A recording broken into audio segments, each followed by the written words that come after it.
And we actually now are the largest ethnic group in California. But this is really about bridging the gaps around the disparities of our Latino community. Latino physicians or physicians who care for Latino populations have an opportunity to come together and talk about what their issues are. It's about how do we do this next year? How do we do it better? How do we, meet the needs of the practicing physicians and providers and other attendees so that this can be a value added to the things that they're doing. As you know, we compose roughly 38% of the population in California, and unfortunately 60% of the uninsured. This conference is been put together to bring very unique, very different, very impactful groups like Kaiser Permanente, UC Davis Health System, and Latino Physicians of California to engage in the same discussion. We can no longer kind of turn away and expect somebody else to begin to take care of Latino communities. We as healthcare providers need to take a more proactive role. What would you hope that the Latino physicians or anybody taking care of your community, what do they need to know?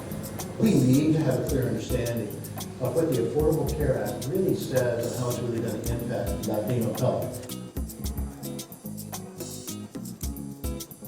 He serves as medical advisor for Covered California. He oversees the quality and the network management and delivery systems. Please join me in welcoming Dr. Jeffrey Wright. I'm part of Covered California because I believe in its principles and its goals. And so today I want to share some of the successes. Also want to share some of the challenges that we have. The future of healthcare is changing, and it's changing very, very rapidly for all of us. Part of the change is helping people understand what's on the other side.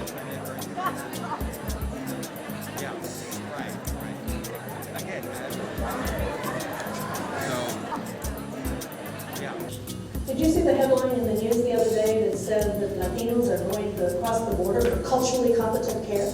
We recognize that currently the healthcare system does not work well for the group that we serve, and that is the low-income Spanish-speaking, uninsured, immigrant, and undocumented.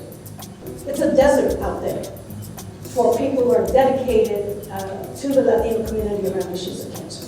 The top 10 causes of disability all over the world, 5 of those are mental disorders. And number 1 is major depression. I covered today, for example, depression and diabetes. We know that people with severe mental illness die 25 years younger than the population in general.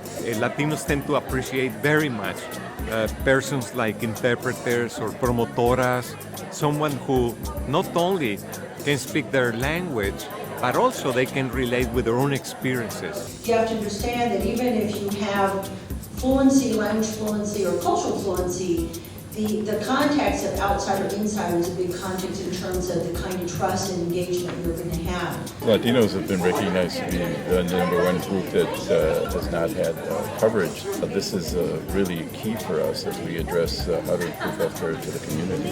Absolutely, and I think the physicians themselves can be the best advocates along with the community organizations to reach the people that need that coverage and want to use that coverage. And in fact, if we make this a community-based model, as we've tried to do, instead of a big organizational from Sacramento model, it's going to work. We have a lot of work to do, so a lot of work to do. Count on us. Thanks. Community is a very strong word in the Latino community, but hopefully we're able to transmit that same warmth and energy to involve the healthcare system. So it's not about any one system, it's about all of us coming together, playing to our strengths to take us to that next level of healthcare reform and quality for our diverse populations. This is the first of what we hope is going to be a series of Latino health conferences. One of the next pieces that we're going to be focusing on is addressing the undocumented and finding ways to make sure that that population is adequately represented and addressed.